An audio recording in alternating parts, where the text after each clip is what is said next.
online feud between rappers Kodak Black and Jackboy is now being blamed for bullets flying in Sanford. The beef started, I was in prison when the beef started. I was in prison in Virginia, and I guess burnt the boxes or some shit. That was how the beef started, like, burnt your boxes, that ain't my murder. Then he dropped an IG story using Kodak's track, Before I Go, where Kodak raps, "Everybody going to die before I go, go. Everybody going to die before I go." People online immediately took it as Jackboy sending a message back toward Kodak's circle, like he was saying they'd fall before he ever would. Jackboy made it loud and clear that he'd rather sit in prison for life than ever make peace with Kodak again. That's how deep the split between them went, and he wasn't backing down for anything. I can't come in my hood and dap nobody up. You don't think? For what? Nobody. For I feel like if Kodak goes to Brooklyn tomorrow, he's good. Maybe he's Brooklyn, gonna be but celebrated. He can't come to Bed-Stuy and chill. I wouldn't need him, and none of my friends wouldn't approve.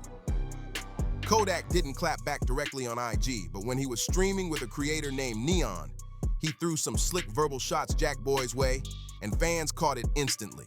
Little does everybody know, when I got off stream with Kodak, he was regular. I don't know where the deodorant launch person went, but he was normal. I went to the studio, everything, till like 7 a.m. Normal, regular.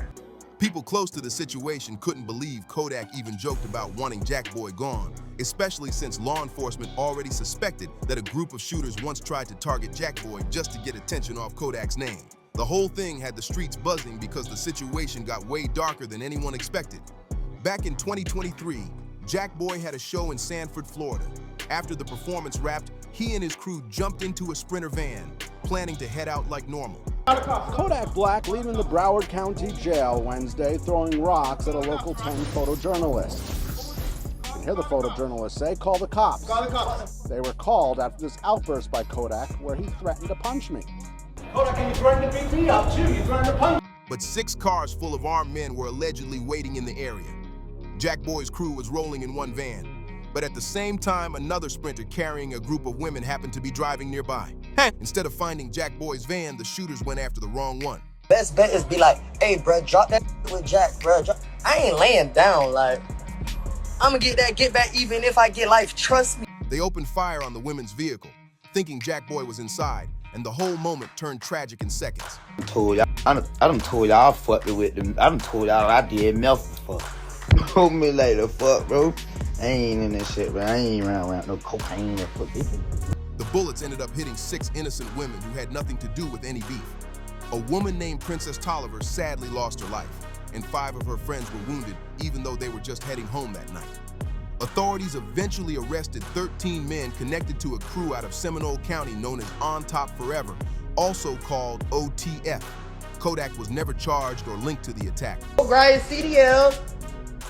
That shit, hey, driving, boy, that boy be driving for 4 days, boy, that boy never go to sleep, boy. But investigators did say that members of OTF were watching the tension between him and Jackboy online and allegedly decided to insert themselves into it for clout. He tried to blackball me, now he's smoking crack. Rappers getting pressed outside concerts isn't new, but whoever was after Jackboy wasn't playing.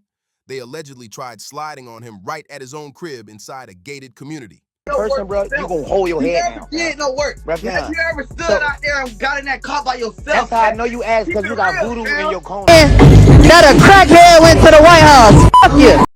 Word online even claimed Jackboy's brother got hit and had to be airlifted to a hospital. But after everything unfolded, Jackboy jumped on IG Live laughing at the shooters for missing him. I fucking mess. I tried it though. Things cooled down for a bit after some of Jackboy's supporters were targeted in 2024, but the tension sparked right back up in January 2025 when Jackboy spotted Kodak's custom Jeep and snapped a picture with it. It looked like he was sending Kodak a message like, "I can still reach your space if I want to." That photo had the whole internet watching. Kodak clapped back the very next day, saying he wasn't stressing anything because Jackboy didn't even touch the Jeep. He kept it moving and didn't give the moment more energy than he had to. A few weeks later, Kodak even ended up at the White House, a major look for someone who came from the streets. He already had history with Donald Trump. since back in 2019 he was sentenced to 4 years, then got pardoned in 2021. Showing up at the White House became a huge flex for him, but Jackboy wasn't impressed at all. He started clowning Kodak over the whole situation and called him a crackhead.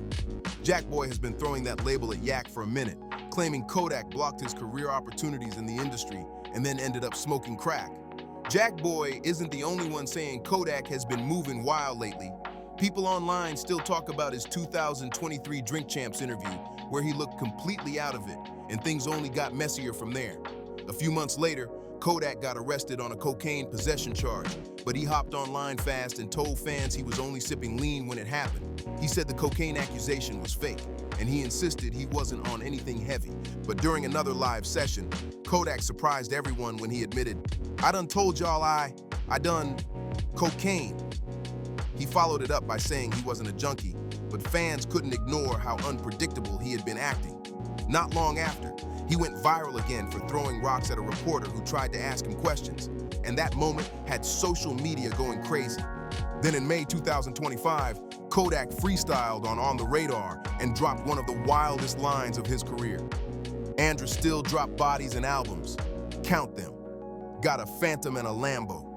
2 mansions and a Chevy. We it. Tell them kids, ain't they? Stepdaddy young nigga with a meth habit, still flashy.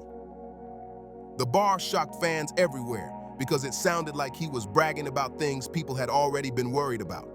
By October 2025, Kodak was live again, clearing the air, saying he wasn't tweaking no meth, but admitting he had tried it before. "I tried it though." His fans didn't even know how to react anymore. Every time he went live, something new popped up. During that same live, Jackboy came right back at him and repeated his claim, calling Yak a crackhead, and then added that he personally flew to Haiti to meet with a woo lady, saying that's why Kodak fell off. In their culture, woo ladies are women who practice spiritual rituals, and Jackboy was basically hinting that he used one to get at Kodak spiritually. Kodak's dad is from Haiti, and Kodak has rapped about spiritual beliefs before, especially in his track Voodoo with Future, where he says, "I pray to the angels, but the devil is stronger, wondering why I'm in hell still. Nobody's nice, nobody cares. Here." Right after Jackboy accused him of spiritual attacks, Kodak dropped his track Woo Lady, where he fired back with, "Ain't gotta go see no woo lady. What you think my grandma for? My granny played with voodoo, bitch. I feel like Fool made 100 off a glitch." Jackboy wasn't letting up at all. He even dropped lines like, "Now I only the studio. Okay, cool, let's go. Talking shit. Better not be at that stove," making it clear he was ready to call Kodak out every chance he got. And things got even louder when he exposed Kodak for doing a whole studio collab with 6ix9ine, even though Yak had talked for years about not rocking with anyone who snitches. Fans were shocked when footage popped up of Kodak and 6ix9ine in the studio together. The internet dragged Yak instantly, but Wack 100 jumped in saying Kodak only did the track because he got $1 million and a Rolls Royce for the feature. That explanation didn't calm anyone down. Jackboy said the money didn't change a thing and fired off in his raps. "Quit acting tough, the weakest, fuck a little boy. I know the real you, just to show. Even with $1 million, that money can't unlame. You did a song with the rap for $1 million. No real street nigga respect you surrounding yourself with pussy niggas, so none of them ain't gonna check you." He made it clear he thought Kodak switched up just for a check, and he wasn't holding back on how he felt. But Jackboy wasn't alone. An alleged Treyway affiliate named Billy Yotto, who once tried to track down 6ix9ine with a weapon back in the day, went on No Jumper after hearing the collab and said Kodak was banned from Brooklyn now. That added even more heat to the situation. Jackboy also laughed at Kodak for hanging around Donald Trump, dropping lines like, "Stop acting like you up, go check that scope, then tell Trump, free my friends made $1 million, but I'll still crash shorty, don't got no sense." He made it sound like Kodak was chasing approval from people outside the culture instead of sticking to what he used to stand on. Then on another live, Jackboy pushed things even further. He claimed Kodak had been snitching when he got locked up in 2018, saying Kodak was stumbling on the cell block, smoking weed, and telling on people around him. Jackboy claimed that when he got locked up, Yak ratted him out, and that Kodak ended up getting moved into protective custody for safety. After that, Jackboy started clowning Kodak nonstop, saying his music was slipping, and telling him he needed to get his CDL and start driving the truck. He was making it sound like Kodak needed a whole new career path. But the truth is, both of their careers took hits once the beef started. Back when they were cool, Jackboy was pulling millions of views on almost everything he dropped. But once the tension exploded, his numbers slipped hard. A lot of his recent tracks haven't even hit 500,000. That's when Jackboy made a business move and bought a restaurant to keep his money coming in. But even that turned into a disaster. Jackboy opened a spot called Pierre Pierre with his homie Cliche Hill out in Oakland. Getting into the restaurant game is a smart play for a rapper, but this spot was already behind on rent by over a year and was close to shutting down. Then things got even worse. On May 2nd, 2025, someone pulled up and started shooting into the restaurant, hitting 2 people inside. It was pure chaos, and nobody knows who pulled the trigger. Right after the shooting, rumors started flying all over social media with people trying to connect it to Jackboy and Kodak's beef, even though nothing was confirmed. Cliche Hill launched a GoFundMe to help rebuild the restaurant, but before they could even bounce back, somebody came back and smashed more of the windows with bricks. Jackboy and Hill were already planning to move the restaurant to a new location, but the damage just kept stacking up. Jackboy and Cliche Hill didn't just lose their restaurant. They got kicked out by the landlord, and now they're being sued by the company behind the building because Jackboy and Hill owe them over $10K. The whole situation turned into a mess fast, and it showed how both Jackboy and Kodak weren't sitting at their peak anymore. Even with all the rumors about Kodak acting wild, some people close to him swear he isn't actually on heavy substances and is just putting on a show for the cameras.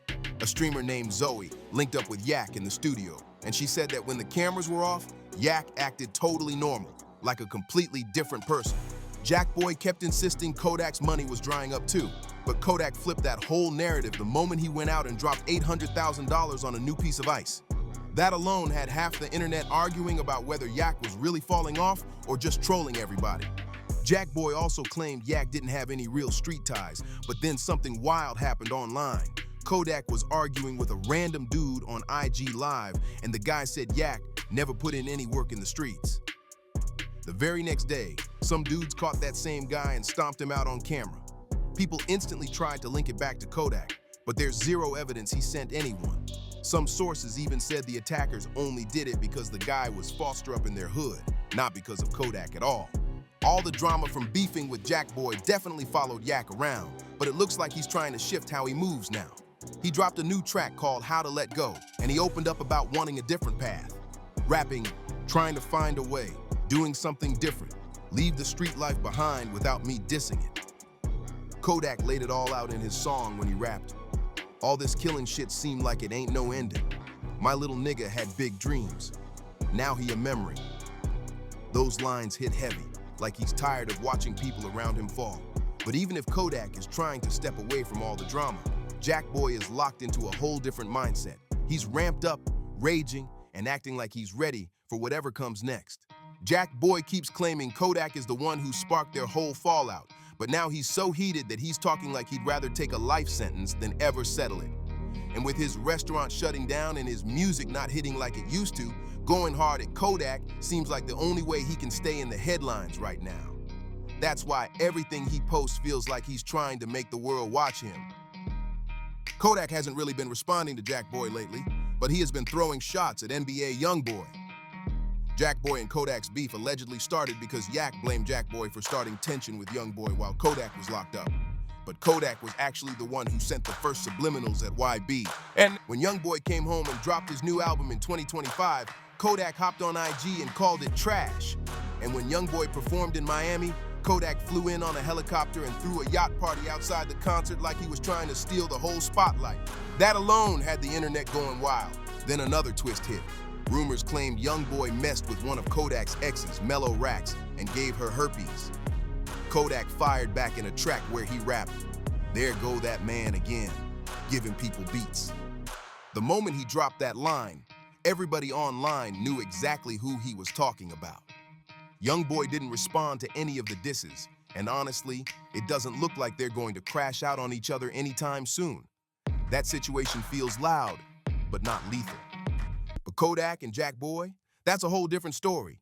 Real lives have already been affected, and Jackboy is acting like he wants every bit of smoke Kodak's name carries. At this point, nobody knows how far this feud can go or what the next headline might look like. If you made it this far, make sure you drop a like, leave a comment, hit that subscribe button, and I'll see you on the next one.